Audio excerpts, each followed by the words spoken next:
அன்பு நெஞ்சங்களே, இறைவன் நமக்கு தந்த புதிய நாளிலே இறைவனுக்கு நன்றி கூறி இறை வார்த்தையால் நம் வாழ்வை பயனுள்ளதாக மாற்றுவோம்.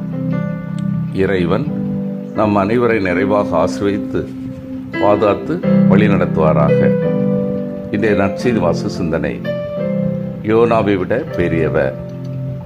லூக்கா நற்செய்தி நூல் பிரிவு 11 இறை சொற்றொடர்கள் 29 முதல் 32 முடிய. இதன் விளக்கம் அறிவோம்.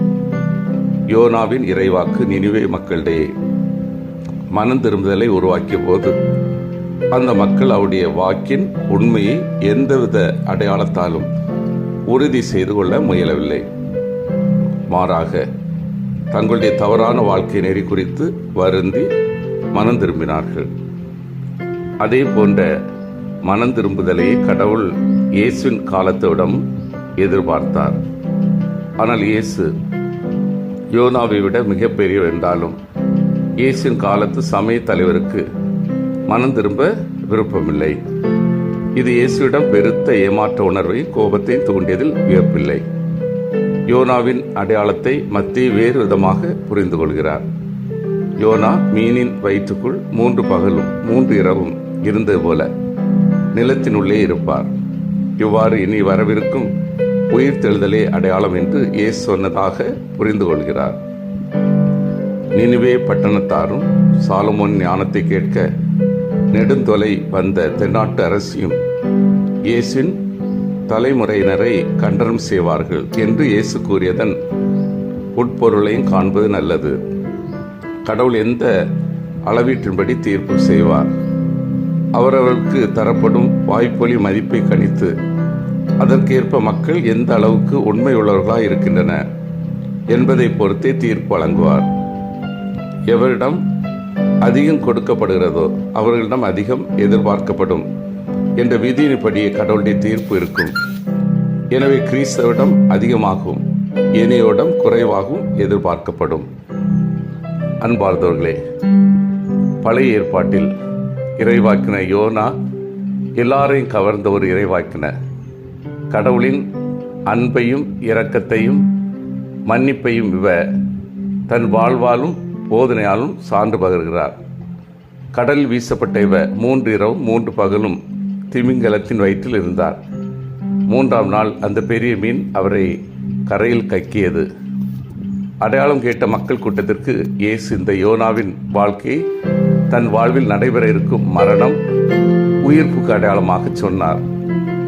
இந்த யோனாவின் செய்தியை கேட்டு நினிவே மாநகர மக்கள் அனைவரும் நோன்பிருந்து மனமாற்றம் பெற்றனர். அரசன், குழந்தை, முதியவர் அனைவரும் பாவ வாழ்வை விட்டு மனம் திரும்பினர்.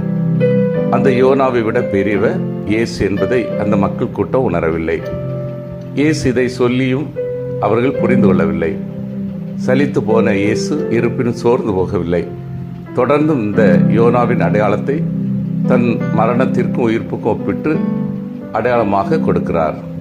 நம் வாழ்விலும் இயேசு இவ்வாறு பல அடையாளங்களை தருகிறார். அந்த அடையாளங்கள் ஆண்டவரின் அன்பை, ஆற்றலை, இரக்கத்தை காண்போம். ஒத்தி போடுதல் என்பது பரவலாக காணப்படும் ஒரு உளவியல் நோய்.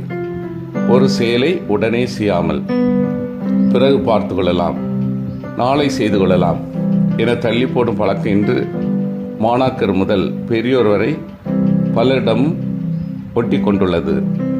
இப்பழக்கத்தை உடனே மாற்ற வேண்டும். ஏனெனில் நமது வாழ்வையை சிதைத்து தோல்வி வாழ்வாக மாற்றும் வலிமை ஒத்தி போடும் பழக்கத்திற்கு இருக்கிறது. நமது மனமாற்றத்தை, நல்ல செயல்களை ஒத்தி போடாமல் உடனே செய்வதற்கான காலமே இத்தவக்காலம். இன்றைய வாசகத்தின் மூலம் நாம் நினிவே நகர மக்களோடு ஒப்பிடுகிறோம். நினிவே நகர மக்கள் உண்மையில் பாராட்டுக்குரியவர்கள். காரணம், யோனாவின் மனம் திரும்புவதற்கான அறைகூறலை அவர்கள் கேட்டபொழுது குறை கூறவில்லை, ஏளனம் செய்யவில்லை, தள்ளி போடவில்லை. மாறாக உடனே அந்த அறைகூவலை ஏற்றுக்கொண்டார்கள்.